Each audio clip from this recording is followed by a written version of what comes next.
মুহাম্মদ সাল্লাল্লাহু। আল্লাহ বললেন না না, উল্টাপাল্টা আবদার করো না, ওই নবুয়তি দিয়ে দেয়া হয়েছে। ঈসা বললেন ওকে, আমি পড়েছি ইনজিলের মধ্যে ওই নবীর উম্মতদের এত মর্যাদা, বনি ইসরায়েলের অনেক নবীর চাইতে নাকি উম্মতে মুহাম্মাদের মর্যাদা অনেক বেশি হবে। আল্লাহ শেষ নবী আমাকে বানালেন না, ওকে, কিন্তু আমার উম্মতকে ওই উম্মত বানান। আল্লাহ বলেন নো, ওইটাও দেয়া হয়ে গেছে। পাবে কে? বিশ্বনবী পাবে। বিশ্বনবীর উম্মত আমরা হলাম উম্মতে মুহাম্মাদি। আমাদের মধ্য থেকে যারা আলেম হবে, হক্কানি আবেদ হবে, আল্লাহর ওলি হবে, বনি ইসরায়েলের অনেক নবীদের চাইতেও তাদের মর্যাদা বেশি হয়ে যাবে। সুবহানাল্লাহ। এবার উনি চোখের পানি ছেড়ে দিলেন। আল্লাহ দোয়া করলাম আমারে শেষ নবী বানান, বানালেন না। দোয়া করলাম আখিরি উম্মত আমারে দেন, আমারে দিলেন না। এবার আমি দোয়া করি, এই দোয়া কিন্তু ফেলতে পারবেন না। আল্লাহ বললেন করো করো।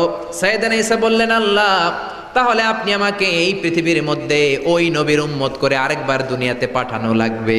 সুবহানাল্লাহ। কবুল করে নিল কে? পৃথিবীতে একজন নবী এখনো মরে নাই, কি নাম? ঈসা আলাইহিস সালাম। উনি আসবেন। ইমাম মাহাদির 7 বছর যখন হবে, তার গভর্নিং 7 বছর চলে যাওয়ার পরে আসবেন। ঈসা আলাইহিস সালাম যখন আসবেন, এসে দাজ্জালকে, অ্যান্টি খ্রাইস্টকে নিজ হাতে হত্যা করবেন। চিল্লায় বলেন ঠিক কিনা? এটা ছিল ঈসা নবীর দোয়া। এবার বিশ্বনবী কোন দোয়া করেছেন জানার দরকার আছে না নাই? বিশ্বনবী বলেন লিকুল্লি নবীন দাওয়াতুন মুস্তাজাবা। প্রত্যেক নবীর জন্য একটা করে দাওয়া মুস্তাজাবা আছে। আলেম যারা আছেন তারা বুঝবেন। দাওয়া মুস্তাজাবা মানে এমন দোয়া যেটা কবুল হয়ে যায়। দোয়া করলেই, কথা বলেন, দোয়া করলেই কবুল। এরকম দোয়া রব্বুল আলামিন সব নবীকে একটা একটা করে দিয়েছেন। ওই দোয়াটা করলেই সেকেন্ডের মধ্যেই কবুল করে দেয় কে? আল্লাহ। সব নবী ওই দোয়া দুনিয়াতেই করে ফেলেছে। বিশ্বনবী বললেন লিকুল্লি নবীন দাওয়া মুস্তাজাবা। সব নবীর জন্য একটা স্পেশাল দোয়া আছে, দাও বিহা, যেই দোয়াটা নবীরা দুনিয়াতেই করে ফেলেছে। ওয়া ইন্নী আখতাবিউ দাওয়াতি শাফাআতান লি উম্মতি ইয়াউমাল কিয়ামাহ। আল্লাহু আকবার। আর আমি আমার দাওয়া মুস্তাজাবা স্পেশাল দোয়াটা এখনো করি নাই। আমার দোয়াটা এখনো আমি জমিয়ে রেখেছি।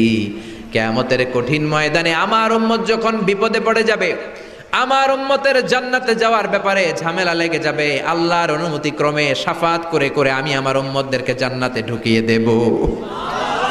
তখন আমি ওই দোয়াটা করব। বিশ্বনবী সেজদায় পড়ে থাকবেন কিয়ামতের ময়দানে। সব নবীরাও বলবে ইয়া নাফসি ইয়া নাফসি। কেউ যখন আল্লাহর কাছে যেতে পারবে না, সবাই মিলে বিশ্বনবীর কাছে যাওয়ার পরে বিশ্বনবী তখনও মাথা তুলবেন না। বিশ্বনবী কপাল ঠুকে